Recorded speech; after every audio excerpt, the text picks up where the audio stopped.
Hi guys, welcome back to Vlogmas Day 24. Tomorrow, as you know, is Christmas, so I'll be doing me unwrapping my presents, but today I'm going to be making fairy cakes, and here's the recipe here. We are going to make Christmas fairy cakes. They're not going to look like this, but this is an example. But these have fondant on, but we don't have any. But if you want to pause the video and read this, you will be able to. Also, if you can't read this, it will be in the description down below so you can read it by yourself without watching me. So let's get on with the video. Also I'm going to be doing step by step, but let's get on with the video.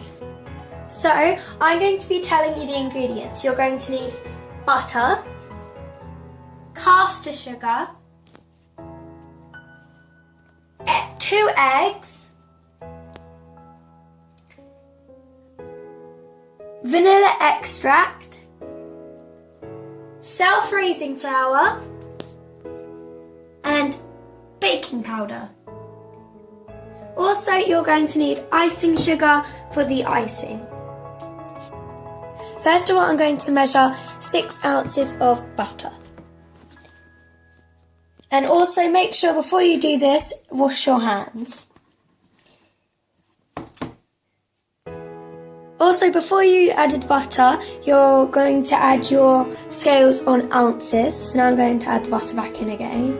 So I had to take it out. And also, as I said, make sure you wash your hands before doing this.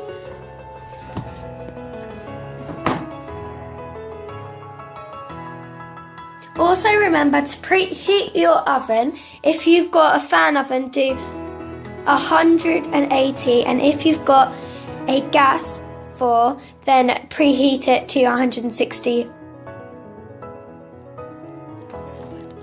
Celsius. So 180 Celsius if you've got a fan oven. I've got a fan oven, so I'm going to put it to 180. That should be there. You see? And also put your oven on. I'm now going to measure the caster sugar, that is 6 ounces.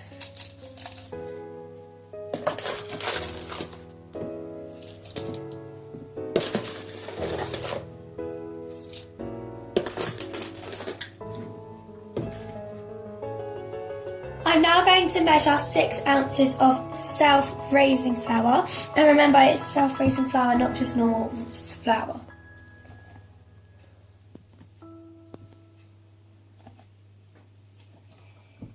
So now I'm measuring the baking powder, and all you need is 1/2 teaspoon. Hopefully this is focusing for you.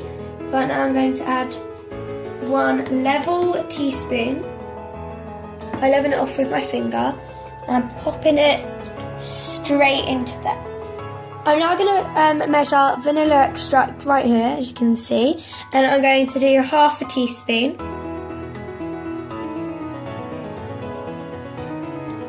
And I'm going to pop it into our bowl. And I'm making sure every little last bit of it is gone in there. I can't open it. Now I'm going to crack 2 eggs. I'm now going to crack 2 eggs into this glass. 1, 2, 3. Finally, I add the 2 eggs that I've cracked into the mixture.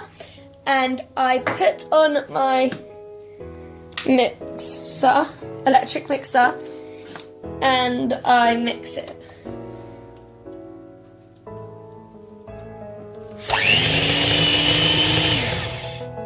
If your mixture's too thick, add a splash of milk.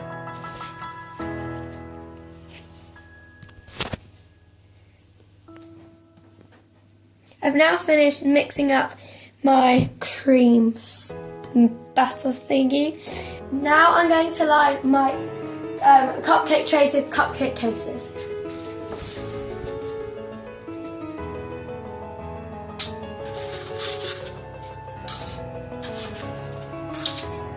Now I finished the trays, and now I'm going to get my mixture and pour a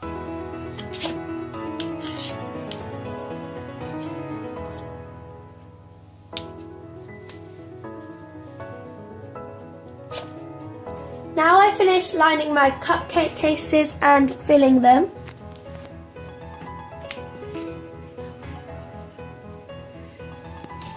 So I'm now going to put it in the oven that I reheated earlier. Going to pop it in the oven without burning myself because I didn't want to put oven gloves on. Just going to pop it in the oven and leave that on there for about 12 minutes. So I'm going to set a timer for 12 minutes to see when we come back if they're ready. So we're going to be back when the 12 minutes are over, or pretty much when there's only a couple of seconds left.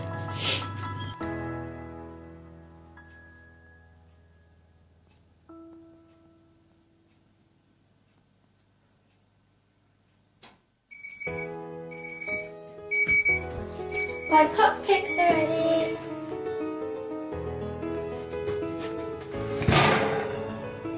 Now I'm going to get my cupcakes out. Very hot. I don't know how to get them out. I'm having trouble getting the cupcakes out, so I'll be back when I'm finished. So now I've just got them out. I'm going to let them cool for about 15 to 20 minutes so they're nice and cold, so we can add our icing on when we make it. So I'll be back after. My cupcakes are now cool right here, and I've made some buttercream. You can go and look at a recipe for buttercream. And now I've sectioned it out in two because I'm adding two different colours. I'm adding pink, and I'm going to add a bit more so it's like a hot pink / red. And then I'm going to add blue. So now I'm going to add a tiny drop first to see how it goes. This smells like beetroot, so yeah. Now we're going to mix this one up first to see how this goes. And seems like it's going a nice kind of ish pink. It's not really colouring it that well, so I feel like we need a bit more because it's not very pink. So now I'm going to add a bit more. That was a lot, but you know. So now I'm going to stir that. That's a bit better. But I feel like we still need a tinsy bit more pink. Because that's kind of peachy. It's kind of showing yellow still on camera, but I'll be back when I've finished. Now I've finished the pink, but on camera it looks more peach. Now I'm going to add the blue. I feel like I'll be back when I've finished. Now I've finished the colours, and now I'm going to scoop out a bit with my knife and spread it onto the 8 sectioned pieces. So I've got 6 blue cases with the case on. Then I've got the pink one. So I'm going to first start with the pink. I'm going to get about a little scoop of it and spread it nicely, or as carefully as I possibly can, by holding it and spreading it over the cupcake. This is what's going to make it taste nicer with a nice base. This is also kind of like a normal cupcake. Back when I finished them.